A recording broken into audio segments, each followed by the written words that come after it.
Bonsoir à tous et bienvenue dans notre édition régionale. Voici nos principaux titres. Après les inondations, réveillons.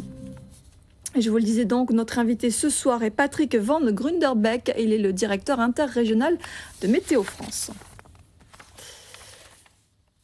Voilà, nous allons donc passer à l'actualité de ce jour. La Guadeloupe donc qui paye un lourd tribut, vous le savez, avec 5 victimes.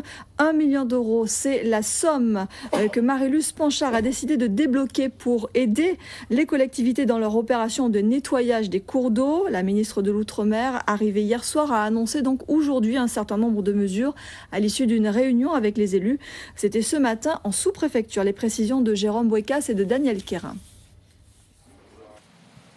La Guadeloupe, je vous le disais, paye un lourd tribut, 5 victimes et des dégâts matériels importants.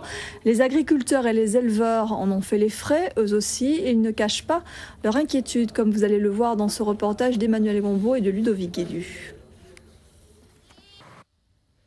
Éric Jalton, le député maire des Abîmes, demande ce soir la reconnaissance de catastrophe naturelle pour son territoire. Cette procédure permettra l'indemnisation des personnes touchées. Les dégâts sur la commune des Abîmes sont estimés à 450 000 €. Un premier bilan chiffré établi hier soir lors d'un entretien à la mairie avec la ministre. Marie-Luce Panchard, qui juste après son arrivée s'est rendue sur le lieu du drame pour manifester la solidarité de l'État à l'égard des familles. Bergette de Saint-Jacob et Philippe Grenier. Après la montée des eaux, le constat est douloureux pour ceux qui ont perdu leurs biens ou leurs véhicules. Voici donc venir le temps des déclarations aux assurances avec le recensement des dommages ou préjudices subis. Indemnisation, mode d'emploi, c'est un reportage de Marilyn Plaisir et Jean-Marie Mavunzi. Et un jour après ces inondations, beaucoup de questions se posent. Aurait-on pu éviter un tel drame? Peut-on améliorer l'évacuation des eaux? Et de quelle manière? Ludivine Guillolet et Ronnie Maletti nous éclairent. Et les inondations, malheureusement, ressurgissent à chaque épisode pluvieux important. La commune de Baïf en a fait l'expérience l'an dernier. C'est souvent le manque d'entretien du lit des rivières qui est la principale cause des inondations de certaines zones. Seule la prévention peut permettre d'éviter le pire. Pourtant, on semble encore loin, du côté des pouvoirs publics, à en avoir pris réellement conscience. Thierry Philippe. Qui est responsable de la situation de pagaille et de panique à laquelle on a assisté mardi. La question est sur toutes les lèvres aujourd'hui. Une interrogation à laquelle la préfecture répond en s'appuyant notamment sur les prévisions de Météo France. Avant d'en parler avec notre invité, le directeur interrégional de Météo France, on fait le point tout de suite avec Sophie Pointer. Alors Patrick Van Grunderbeck, bonsoir, merci d'être avec nous. Vous êtes donc le directeur interrégional de Météo France. Alors, une alerte jaune tous les 2 jours, c'est vrai ce que dit le préfet? Écoutez, il y a eu en 2010 16 Alors soyons clairs une fois pour toutes, qui prend la décision de déclencher le niveau d'alerte? Est-ce Météo France ou la préfecture? Beaucoup se demandent encore aujourd'hui pourquoi mardi, en fin d'après-midi, on l'a vu dans le reportage, et alors que la Guadeloupe donc était sous les eaux, on est resté en vigilance jaune. Pourquoi à ce moment-là ne passe-t-on pas en niveau orange? Vos instruments de mesure ne sont-ils pas assez précis? Non, c'est pas question de problème de 1780 km². Est-ce que ce soir, malgré tout, vous continuez de penser qu'il était bon de rester en vigilance jaune mardi soir, mardi après-midi? De toute façon, en métropole. Alors justement, pour y voir plus clair dans ces phases d'alerte, voici un rappel de leur signification avec Patrice Gonfier. Est-ce que selon vous, l'économie prend le dessus parfois sur la sécurité des personnes? Ne peut-on pas envisager, selon vous, un dispositif qui permettrait de signaler les crues, par exemple, comme cela existe en France, à proximité des rivières dites à risque? Revenu sur ce plateau. Je vous en prie. Et l'année 2011, on l'a vu, commence mal avec ces inondations chez nous, mais pas seulement, au Brésil et en Australie aussi.